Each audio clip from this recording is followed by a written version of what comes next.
Raised by wolves with canine DNA in his blood, having trained more than 24,000 pets, helping you and your fur babies thrive. Live in studio, it's Pet Talk Today with Will Bangura, answering your pet behavior and training questions. Ladies and gentlemen, please welcome your host and favorite pet behavior expert, Will Bangura.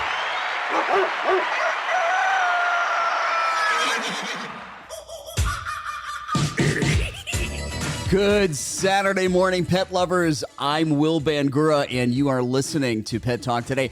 I'm here each and every Saturday morning at 12 noon Eastern Time on Facebook Live. Also, I do a audio podcast, the Pet Talk Today podcast. Please subscribe if you haven't subscribed to the Pet Talk Today audio podcast.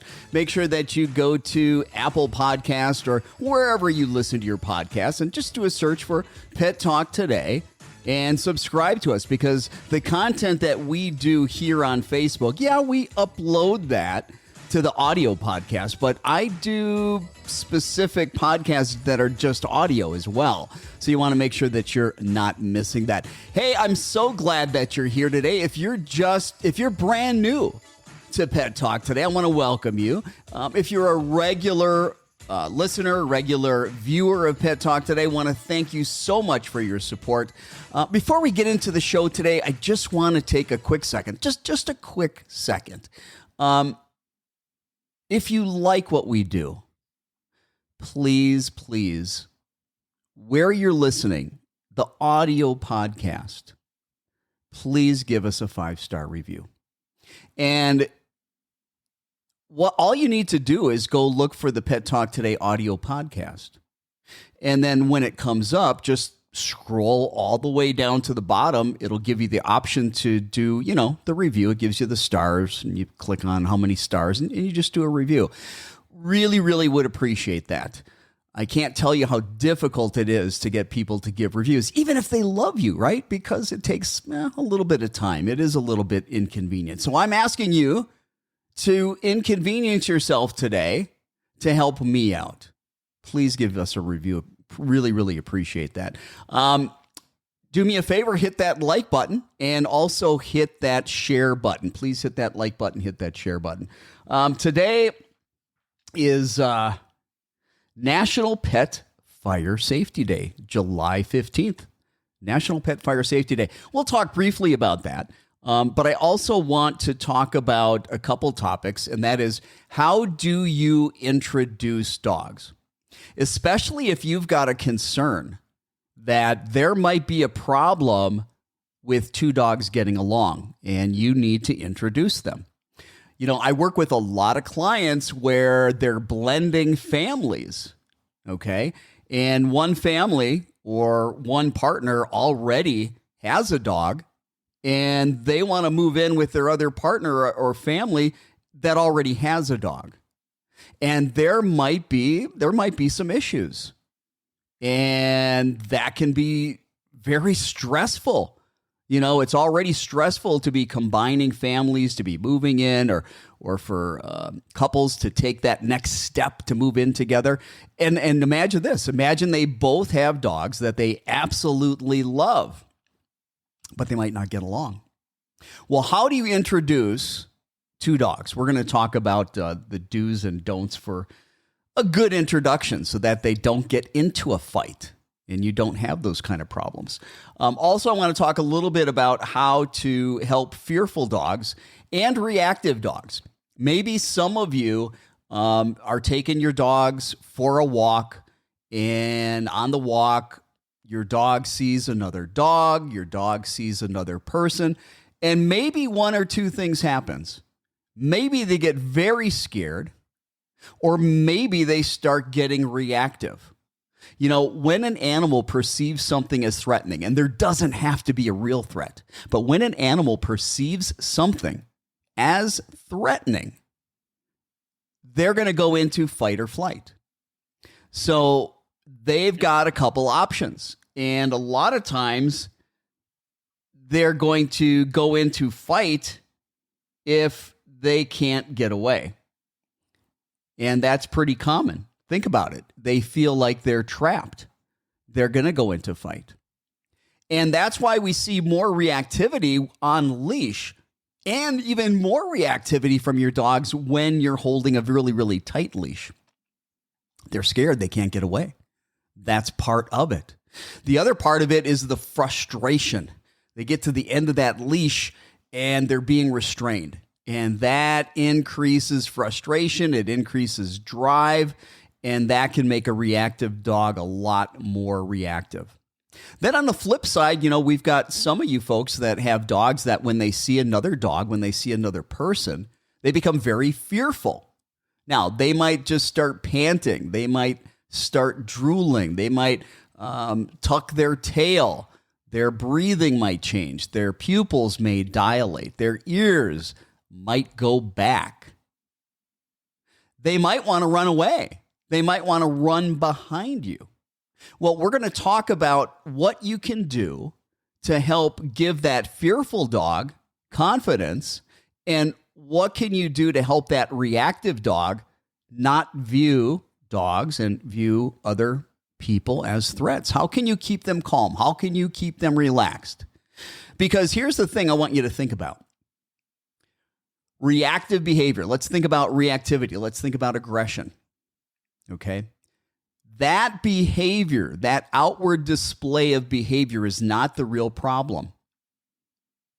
The real problem is the dog's emotional state and the association that the dog has with the trigger, whether that trigger be a person or another dog. Think about it. The dog has a perception of another dog or another person. They perceive it as threatening. So because of that perception, because of that emotional state that the dog has, they engage in particular behaviors. Do you think the dog would engage in aggressive behavior if the dog was feeling joyful and calm and relaxed and confident? Now, what we need to start thinking about is changing that underlying emotional state. So you're too fixated on the behaviors. And there's a lot of trainers that do listen to the podcast as well. And a lot of you are starting to realize that punishment does nothing for an aggressive or reactive dog. Hopefully nobody's punishing a fearful dog. But punishment just suppresses the behavior, the outward behavior, which is not the real problem. Because if you use punishment to suppress that outward behavior, well, maybe with enough fear, pain, or intimidation, you can get that dog to stop that outward display for a little while. But what have you done about the underlying emotional state?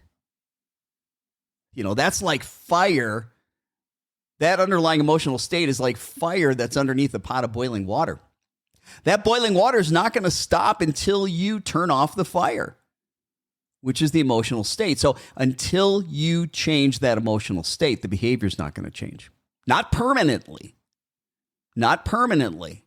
See, a lot of you get that false sense of security. Maybe you send your dog away to a board and train. Boy, that can be problematic. Now, I'm not bashing all board and trains. There are some good reasons to send your dog away for training. There's not many. Very few reasons, okay? Very few reasons. And maybe I should do it. Maybe I should do a show about that. But when we're dealing with punishment, it just suppresses the behavior. The dog's afraid to act out. The dog doesn't want to experience pain. The dog doesn't want to be afraid. It doesn't want to be intimidated. Doesn't want that pressure. So it grins and bears it. It grins and bears it. It's white knuckling it through the world because the dog is very, very, very anxious, very, very, very nervous. And it has that underlying emotional state that didn't go away. So really, it's just a matter of when. It's not if it's going to come back. It's when it's going to come back. And usually it's going to come back within 2 months. And I'm telling you, I can't tell you the hundreds, maybe even thousands of pet parents that I've talked to over dozens of years. decades where they've sent their dog away that was reactive or aggressive to a board and train, and the dog came back and they had the dog around other people and dogs, and the dog, to the untrained eye, seemed just fine. But when you understand canine body language, because dogs can't tell us what they're feeling, can they? Oh, it'd be nice. Wouldn't it be nice if they could tell us what they're feeling? God, I would love that. But they can't. But we can predict, well, first of all, we can identify what a dog's underlying emotional state is when we truly understand all the many nuances of canine body language. And there are dozens and dozens of signals in a dog's canine body language that they will signal all kinds of things. Hey, I'm happy, come closer. Hey, I'm nervous, go away. Hey, I'm scared to death, go away. Hey, I'm going to hurt you, go away. Hey, I'm no threat. You know, they've got these signals, appeasing signals. You know, sometimes a dog, if they wanted to fuse what they might perceive as a threat. Now, again, there might not be a real threat, but what they might perceive as a threat, they may turn their head away. That's an appeasement behavior. That's basically communicating to another dog or another person, hey, I don't want to be a threat. I'm not a threat to you. So trying to de-escalate things. Lip licking, tongue flicks, yawning, whale eye. You know what whale eye is? I should find a picture on my phone. Let me do that. Bear with me, folks. Let me take a second. Let me find a picture on my phone so that we can all look at it. Okay. And this is a picture that I found here on Facebook. All right. So here's a picture. And how many times do you see a picture of a dog and a small child hugging the dog? And to the untrained eye, it looks, oh, how cute is that? Well, I want you to see something. Do you see the white part? Here, let me blow it up bigger. Do you see the white part of the dog's eye? That's what we call whale eye. And that means that the dog is very close to getting ready to bite, okay? Basically, the dog's head is not turned towards the child. But this eye, the whale eye, is turned and darting towards the kid because the dog is scared to death. Dogs hate to have people hug them and put their arms around them. I know, you think your dog loves it. They really don't. Most hate it. We've got what's called hard eyes. Can you see that? I don't know if you can see that, but where there's that very distinct mark between the pupil and the iris. We've got nostrils that are flared. We've got a mouth that's closed. We've got some muscle tension here in the forehead. If you look at the muscles, you can see that there's some tension there. Okay. Those are all stress signals. This is very dangerous. This is something that if you understood canine body language, you'd be like horrified. Like, oh, you got to stop that. The baby's going to get bit. Now, let's take a look at this child. Okay. The child almost looks scared to death. I don't know. Why do you put your kids through this? Why do you do that? I just don't get it. Anyway, canine body language is absolutely amazing. Last week was it this week? Last week?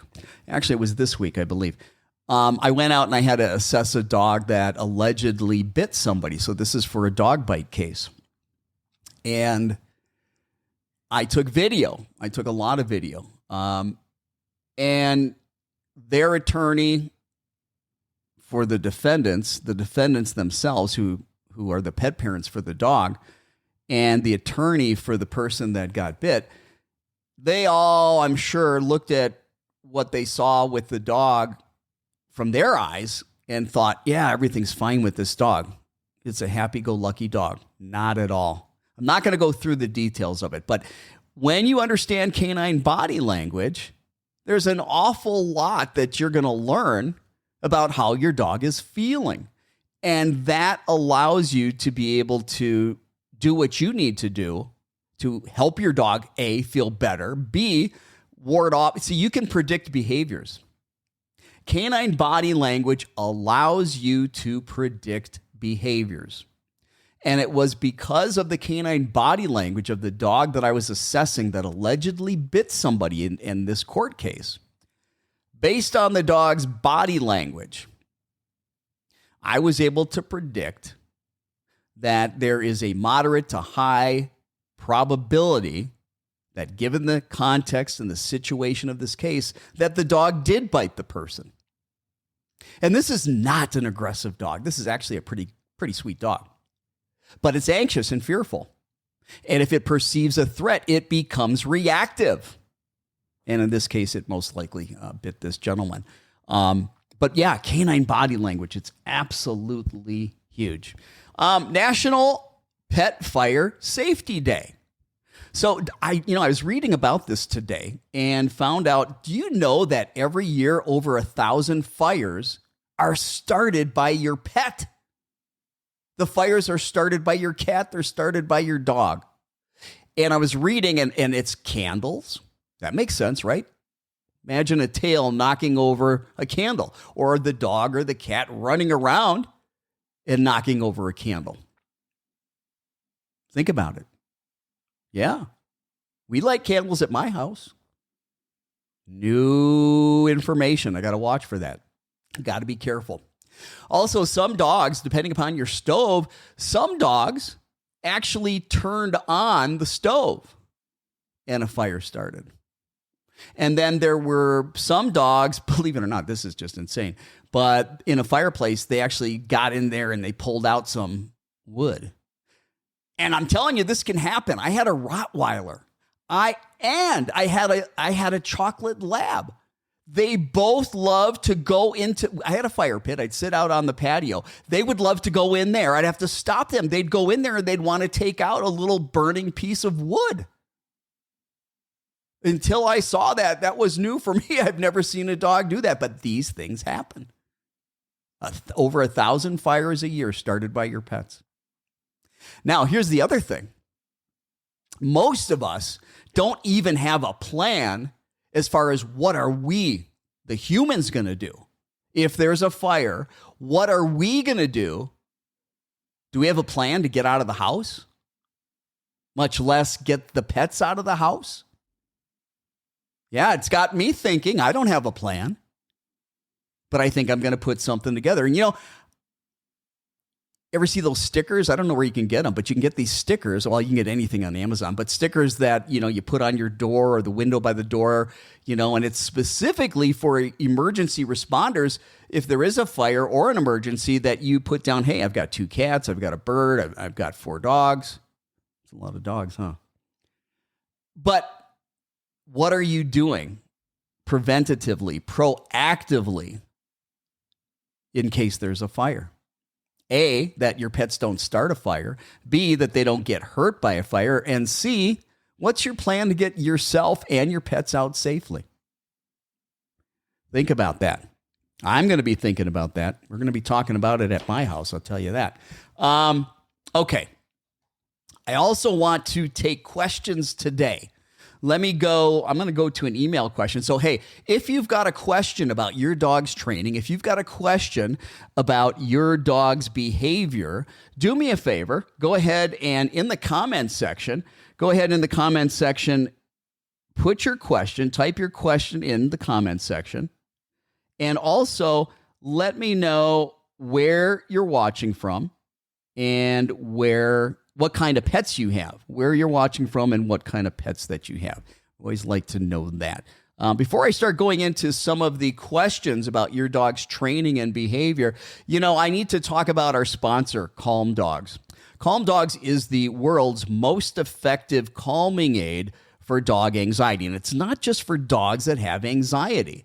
Yes, it works with dogs with anxiety and fears, phobias, dogs that are afraid of noises like fireworks or storms, but Calm Dogs also works for aggression and reactivity. And of course, dogs that are afraid of car rides, grooming, and vet visits. Visit Calm Dogs, that's calmdogs.com, or doganxiety.com. Right now, we've got a 20% sale till the end of the month. We got a 20% sale to the end of the month. By the way, if you did not know this, 6 years of painstaking research and work went into the development of Calm Dogs, which is something that I developed. And the reason I developed Calm Dogs was because I needed and wanted something natural for my dogs who had anxiety. And there were lots of clients that I had, pet parents, that they needed something for their dog. They tried everything on the market and nothing worked. And it's kind of crazy because I tried everything on the market and nothing worked. And there's a lot of stuff out there making a lot of big claims that's doing nothing. Well, that's not acceptable for me. As a certified behavior consultant, I've got to have results. So I did the research and I formulated this product, Calm Dogs. And I can't tell you, it's a game changer. We have so many incredible testimonials from people. It's just changed their lives with their dogs. So check out calmdogs.com. Check out doganxiety.com. Hey, I'm so confident that Calm Dogs will help and work for your dog that if you try it for 45 days and take it as it's supposed to be taken, if it doesn't help your dog, I will gladly refund 100% of your money. It doesn't cost you a nickel. Okay. Let me go to a question here. I've got a question from Mary, and Mary has a 4-month-old. Oh, yeah, you got a puppy lab, so it's crazy, crazy. Mary's got a 4-month-old Labrador retriever named Reggie. Oh, I love that name. But Reggie is a handful. He jumps all of the time, and he is darting out the door. And I'm very worried that he is going to get hurt if he runs into the street. Well, so we got a couple things going on here. We got a puppy that's jumping, and we got a puppy that's darting out the door. And then we've got a puppy that's just got a lot of anxiety, or excuse me, not anxiety, but a lot of energy, okay? So one of the first things that we need to talk about is what are we doing to burn off some of that energy? That puppy has a lot of needs, and not just physically needing to be stimulated, but mentally needing to be stimulated. You know, have you heard about canine enrichment? Canine enrichment are activities to really stimulate the dog mentally and physically. You know, a lot of behaviors, a lot of anxious behaviors, a lot of unruly behaviors are rooted in boredom and anxiety. So when we can provide activities for the dog, and a big part of that is just training right now, right? You got a young puppy. You know, the puppy doesn't come into the world with a manual, a behavior manual. It doesn't know. A puppy is just being a puppy. A dog is just being a dog. They're not being dominant. I don't want you to think because the puppy is jumping on you, and don't let anybody tell you that's a dominant behavior. It's not.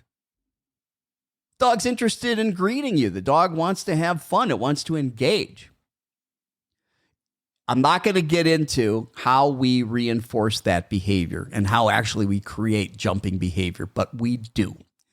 Now, what I want you to think about, and I want all of you to think about this, when you have a problem behavior that you want corrected, I want you to first say to yourself, what behavior would I rather have my dog do in that situation?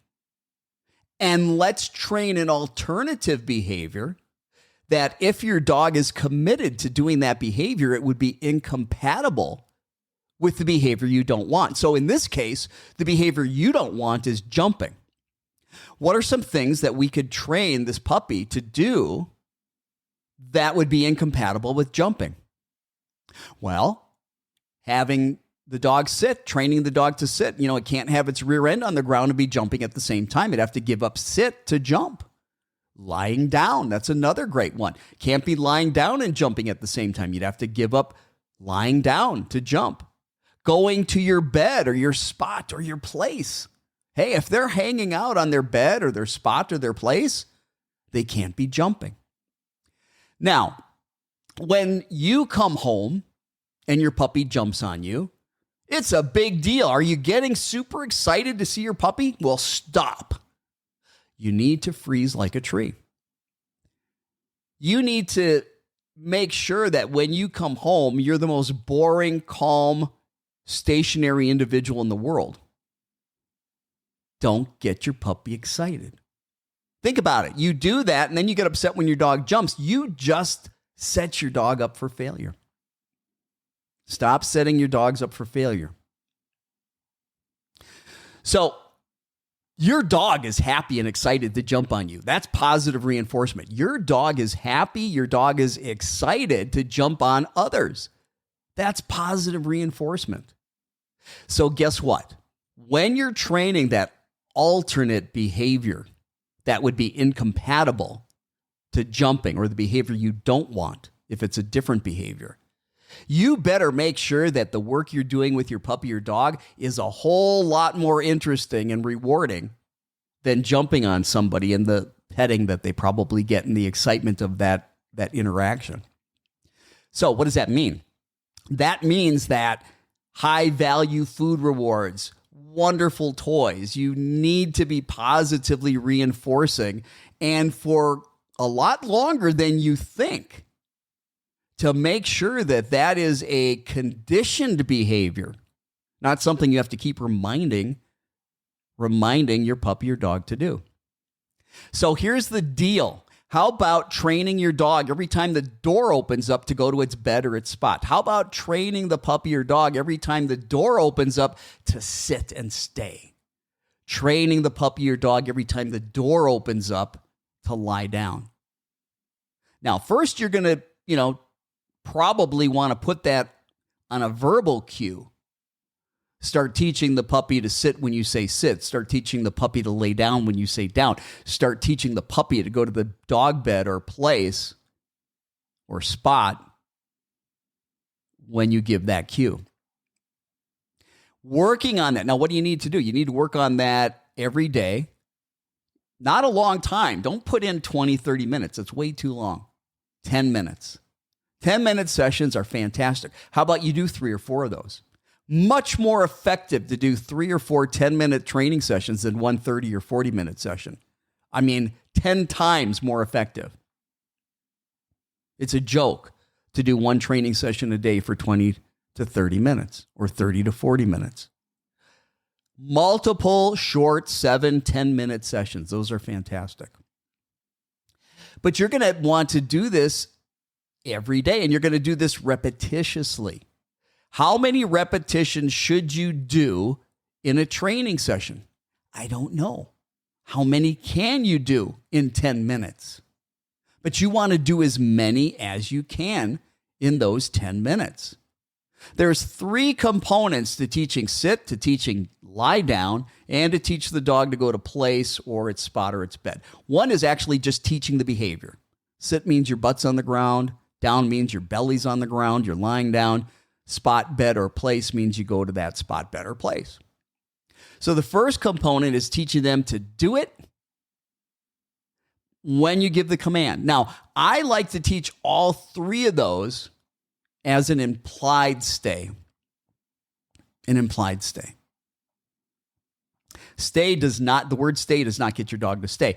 Stay happens by going through a certain sequence of training steps.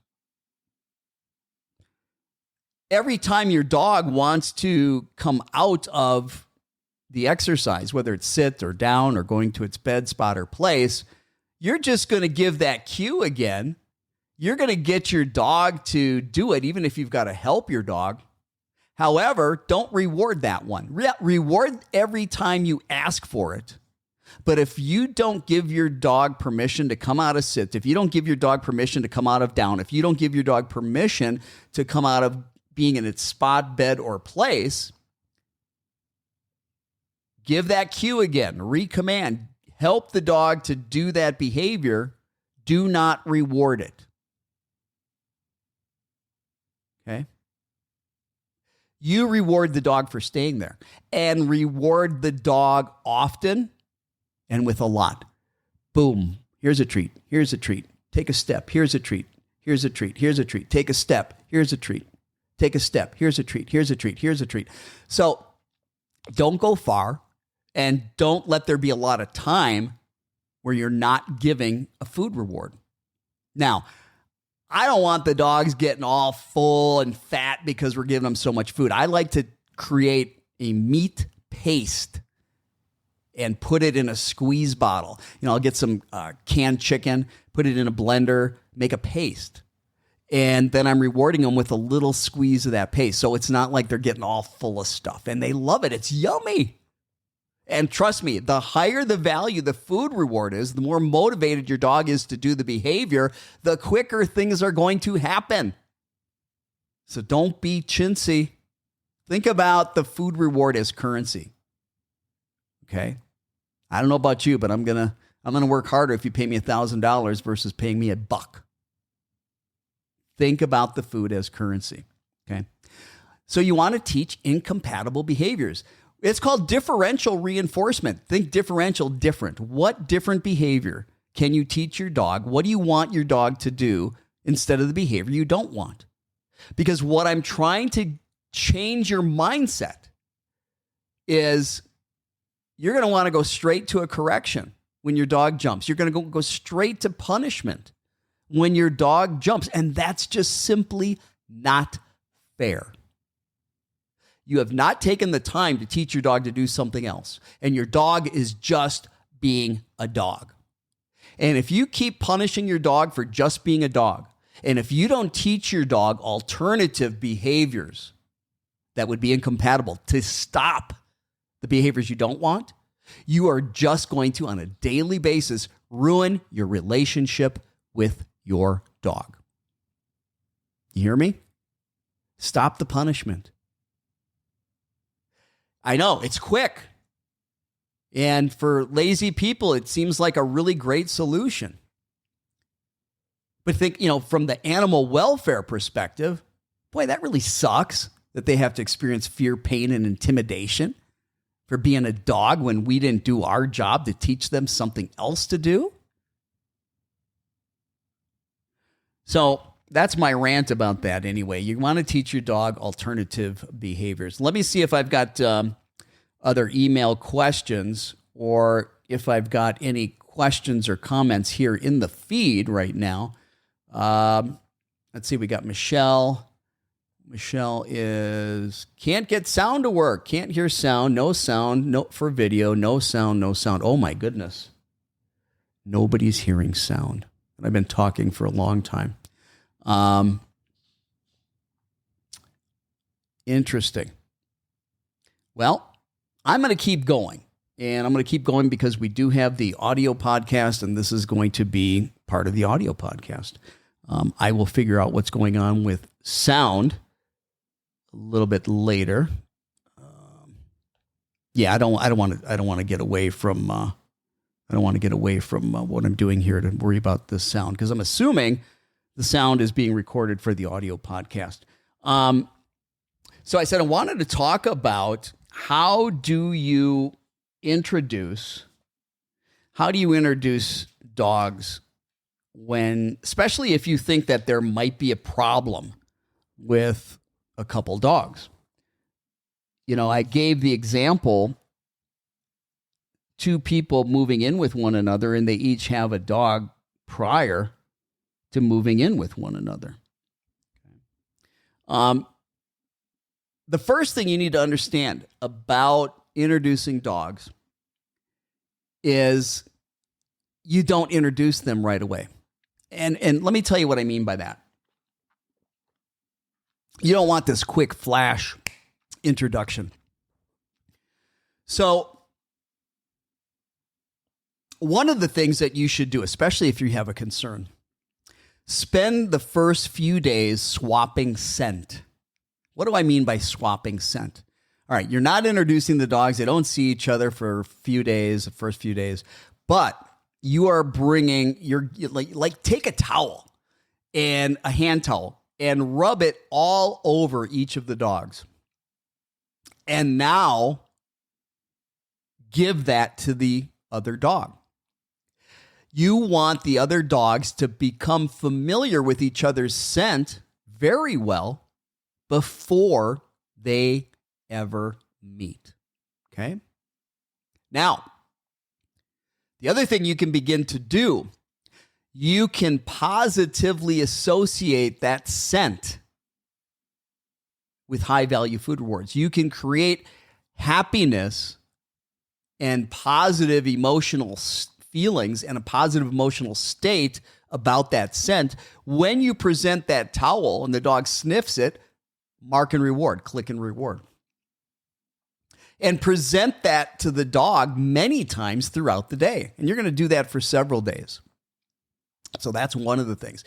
If you have a situation where it's going to take a long time and a lot of work to get the two dogs together, you're just going to keep on every week rubbing that towel over the dog so that that scent just doesn't completely dissipate. You want to keep fresh scent on there.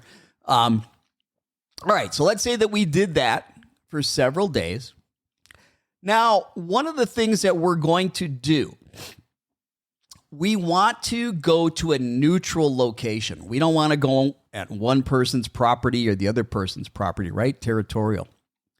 So we go to a neutral location, like a park. We want to go somewhere quiet. Now, one of the things that's important is that we have the dogs at a very far distance to begin with. I like to put a 20-foot long line on each of the dogs. A 20-foot long line, if you don't know what a long line is, it's just a very, very long leash. It's got the loop handle like any other leash, but it's 20 feet long. You can get them 10 feet, 15, 20. Heck, I had a 100-foot one I was using the other day. And the reason why I don't want tension on the leash. Remember I talked a little while ago that when a dog feels the tension on the leash, if they're in kind of a state of fight or flight and they feel like, hey, I can't get away because there's this tight leash that's restraining me, they're more apt to go into fight. So we don't want to add that extra stress. Now, we certainly do not want the two dogs to connect. And think about it. If you've got a 20-foot leash on, what does that mean? That means I've got to be more than 20 feet away from the other dog. But I want you much further than that. Now, I want both of the dogs to be able to see each other. However, they can be curious. Maybe their ears perk up a little bit and they look, but they shouldn't have a care in the world. The distance between the dogs should be such that when they see each other, they don't have a care in the world. That's the first positive experience for the two dogs. Okay? Now, one of the things that you're going to begin to do is when your dog looks at the other dog, you're going to click and reward. Anytime your dog looks at that other dog, you're going to click and reward. Okay? And what I want you to do when your dog looks at the other dog, go, look at that. Click. Now, if you don't know what mark and reward or click and reward are, it's very important. We use a marker training system. We use markers that signify to the dog that A, that behavior I like, and B, you're getting positive reinforcement for that. There's a challenge getting food in a dog's mouth between 0.5 a second from the time the dog engages in a particular behavior to the time that the food gets in there for the dog to connect the dots. We could be feeding all day long as we're training, but if we're giving the dog the food 3 seconds after the behavior, well, the dog loves the food. The overall experience is better, but the dog's not connecting the dots, why it got the food. So what we do is we use clickers or we use auditory markers. For deaf dogs, we use visual markers. And it's just a communication system. I can click a clicker immediately. Now, the clicker isn't magic. And before you can even use one, you've got to pair and condition that with food. So you're going click, treat, click, treat, click, treat, click, treat, until the dog understands, hey, click means treat. If I'm using a verbal or auditory marker, I might use the word nice. Nice treat, nice treat, nice treat, nice treat. Pairing the two together over and over and over. Now, I'm not going to get into all the nuances of clicker training, or marker training, but your dogs learn that when he hears click, it's going to get a treat. So when he hears click, it looks back to you. The dog learns if you're using an auditory or verbal marker like nice, when he hears nice, it'll come back and look at you. And that's exactly what we want. We want your dog looking at the strange dog at a distance, far enough away where your dog is relaxed, your dog is calm, the body language is loose. You just know your dog's fine. Not a care in the world. That's the distance you start at. Yes, especially if you've got concern that there might be a problem. When your dog looks at the other dog, you're going to click. The dog's going to look back at you. You're going to do that several times. And then you're going to start adding to the dog's behavior the cue of look at that. Don't ask for look at that. As the dog turns to look at the dog, say, look at that. And then click. Dog looks back to you, gets food. Now, if everything's going great, and you've done that a few times, and the dog's been relaxed, and the dog is loose, you can go a little closer. Don't go a lot closer. Go a little closer. Hey, this doesn't have to happen today. And that's the thing that needs to change in your thinking. Introducing a dog does not have to happen in the same day. Especially if we have concerns. Each time we get, the whole goal of this, guys, is we're going to start at a great distance. Little by little, we're going to get closer and closer and closer and closer. And we want the dog to understand that good things happen when I look at the strange dog. Boom, I get a click and reward. I get marked and reward. Nice, reward, click, reward. If you're not using markers, if you're not doing clicker training, you need to check out the Pet Talk Today audio podcast. Look for episode 80. Episode 80 is on marker training. It's on clicker training. There's over an hour-long podcast on that. You need to check that out because this is very, very, very important. Now, if at any point in time your dog starts to display any nervousness, you need to add more distance. You've gone too close too soon. See, you can only work as quick as the dog's pace. The dog dictates how fast this goes. The dog dictates when we move closer. Okay. Now, when your dog starts to get nervous, if that happens, that is what we call your dog being over threshold. Okay. Or at threshold. Over threshold actually would be more reactivity. Okay. The little subtle signs of stress and anxiety, then I'm going to call that at threshold and not over threshold.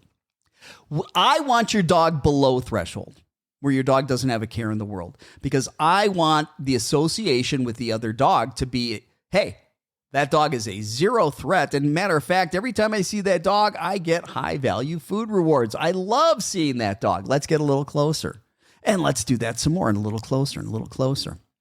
Now, you're going to need to be able to read their body language. If you're not good, if you don't understand a lot about canine body language and you've got a dog that's reactive or aggressive and you're concerned about introducing to another dog, first thing you got to do is learn about canine body language. And let me just say this. Let me put this little disclaimer in here. If you're working with a dog or two dogs that are reactive or aggressive, they could bite. That's dangerous stuff. Okay? I always encourage people that have a dog that is aggressive to hire a qualified professional to help you with it, because it is not easy. Matter of fact, the most difficult, in my opinion, the most difficult thing out there as far as working on behavior problems with dogs is multiple dogs in the same home that are fighting. Very, very, very challenging.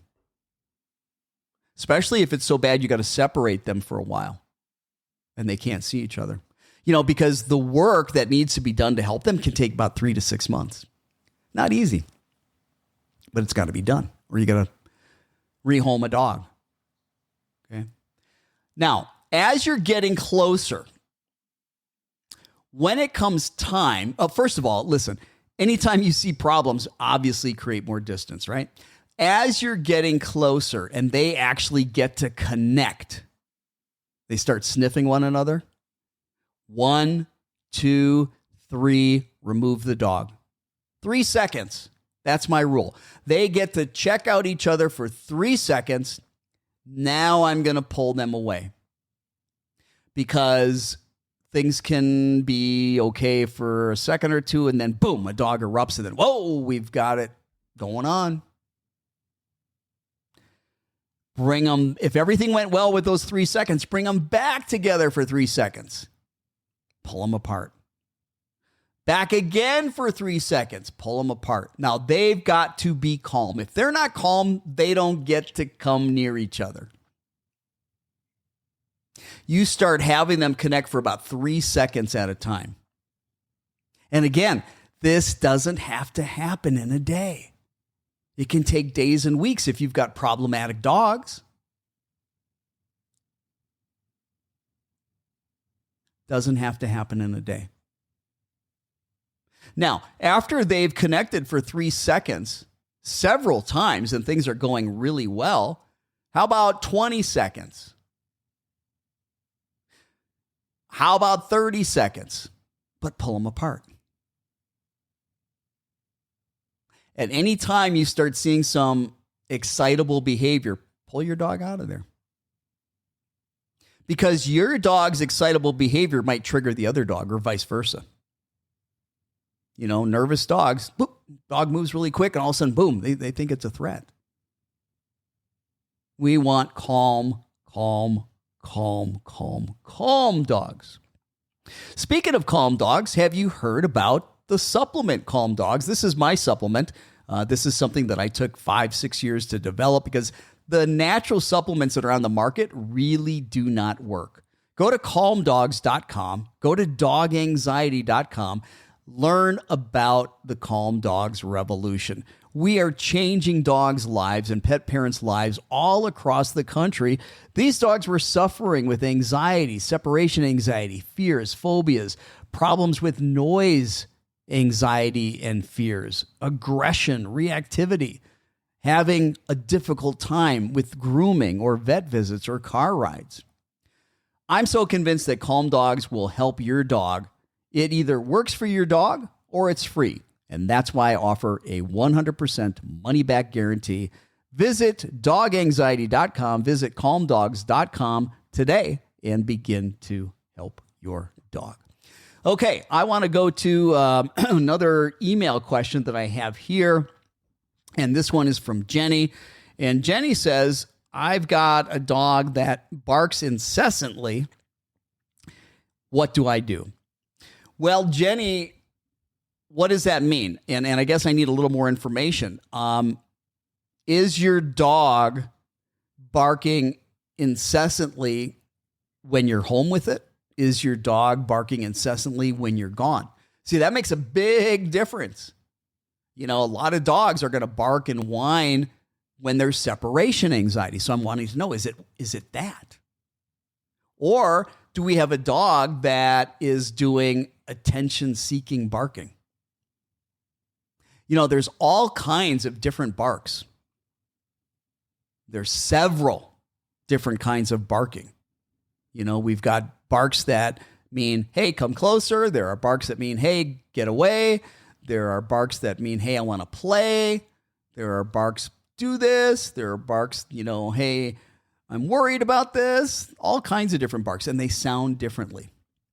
If you want to learn about the different vocalizations that dogs make and what they all mean and how you can kind of separate them and decipher what's what, you can go to my website at dogbehaviorist.com. Again, that's dogbehaviorist.com. And then go to the menu, go to where it says articles. I've got over 60 articles that I've personally authored on various different training and behavior issues that are going to be extremely helpful for you. And this is one of these cases. I've got an article on barking. But if it's a separation anxiety, then you need to be dealing with the separation anxiety. See, we need to be asking ourselves, why is the dog barking? What is the stimulus that's triggering that? Is it boredom? Is it barrier frustration? Is it the dog wants you to give it attention and play? Is it the dog is nervous or anxious and we've got a separation anxiety issue? A lot of different things. But if you go to dogbehaviorist.com, you can find that article on barking, but also I've got an article on canine body language. And canine body language is going to be critical for any behavior problem that you're trying to work with. Again, if you want to know what's going on with your dog, you need to understand the body language. You can predict behavior when you can understand the canine body language. Okay. I'm just curious if everybody is still not able to hear me on Facebook. I'm not seeing that anybody's able to get any sound, although there's 2 people still viewing. But the other thing that I wanted to talk about as far as how to introduce dogs is the fact that, if you've got a dog that is scared to death of other dogs or very aggressive, and I said this before, you need to hire a professional. This is very dangerous work. Okay. Now, there are a couple of things that need to happen if you've got a very reactive or a very aggressive dog, and that is muzzle conditioning.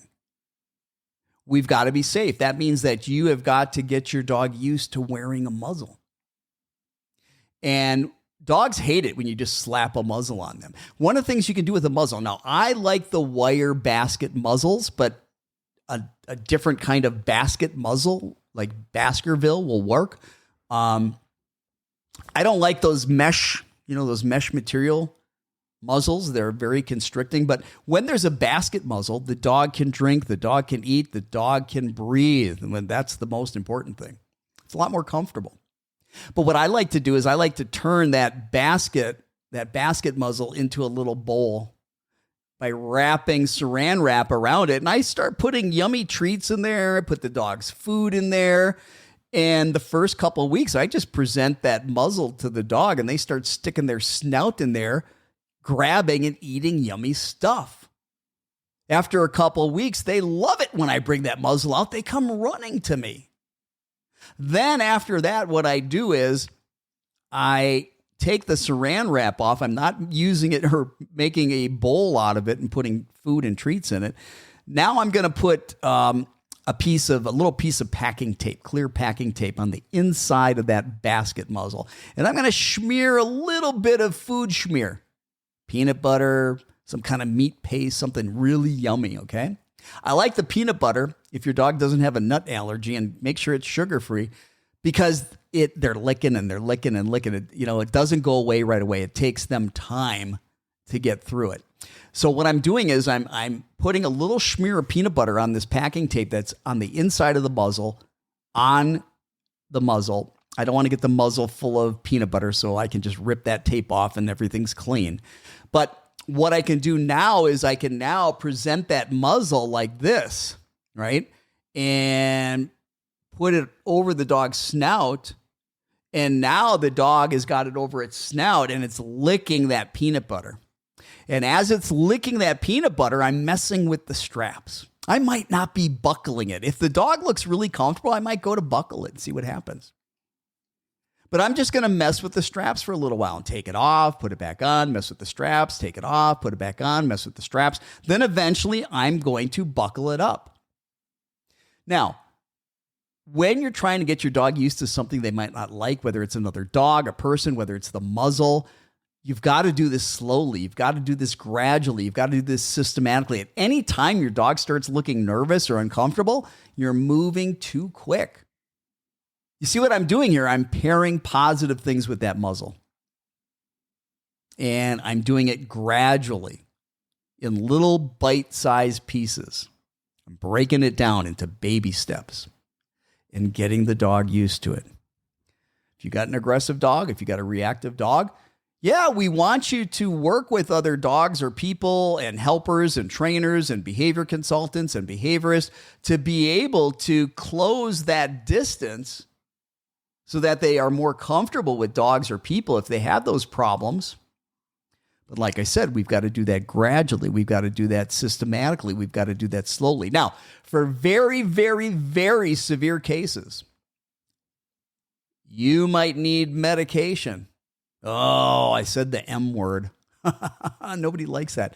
Listen, I'm not talking about medication that sedates your dog. I'm not talking about medication that makes your dog a zombie. I'm not talking about any type of medication that's going to harm your dog or change the personality that you like that your dog has. Matter of fact, medications I'm talking about, you would never even know the dog's on them. Okay. But yeah, if you've got a serious problem, very serious aggression, if you've got a dog that's biting and hurting people, biting and hurting other dogs, and it's pretty much happening whenever that trigger's there, and it's not a superficial bite, you need to make an appointment with your veterinarian. I'm not a vet. I can't give medical advice. I can't tell you if your dog needs medication or should have it or not. Well, I probably could, but I'm not supposed to. All right. I need you to make an appointment with your veterinarian or find a veterinary behaviorist. Because when it's the real deal, when it's real aggression, especially, here's the kicker, especially when there's no threat and a dog is just freaking out as if there's this huge threat that it has to fight off, and there's no threat. Where's the dog getting that perception? Especially, hey, if we know the history and there's been no trauma, no bad experiences. You know, there's lots of dogs that experience no trauma, had great socialization when they were young, and as they got older, began to be fearful of people and or dogs, and then become aggressive towards people and dogs. How does that happen? Genetics. Yeah. Sometimes there's a genetic component. And that's something that we can help treat as well.